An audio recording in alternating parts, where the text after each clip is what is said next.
झल झल झल केला गंगा हो जमुनावा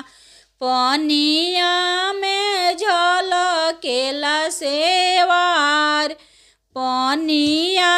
में झल केला सेवार माड़वा में झल केली बेटी हो कवनी हो बेटी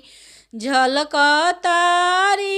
पापा जी के हो जांग झलकतारी पापा जी के हो जांग तनिए सा बेनिया डोलाइए कवनी हो दुल्हा मोरा होला गरमी हो बहुत मोरा होला गरमी हो बहुत कैसे के बेनिया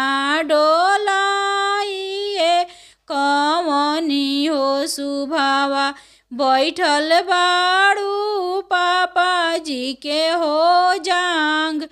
बैठल बाड़ू पापा जी के हो जांग एतना बचन जब सुनेले कवनी हो भैया हाँ के लगले अपनी हो रुमाल हाँ के लगले अपनी हो रुमाल ऐसन बोली जानी बोलिए कवनी हो जीजा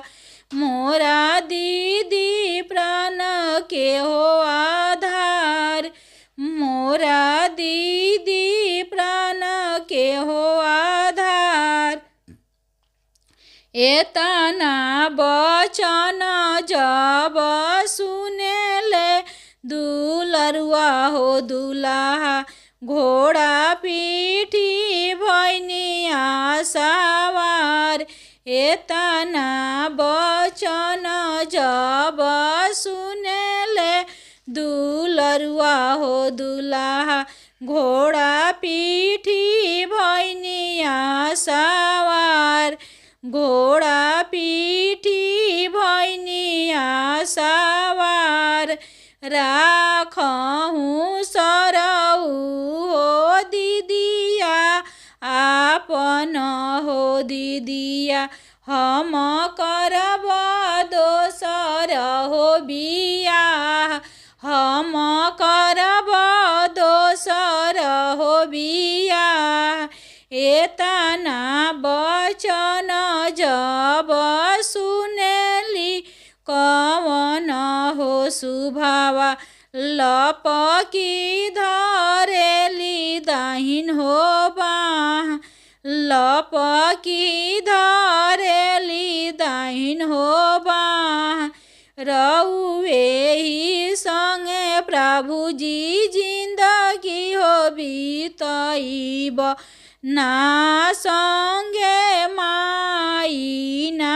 बाप रउए ही संगे प्रभु जी जिंदगी हो बीतइब ना संगे माई ना बाप ना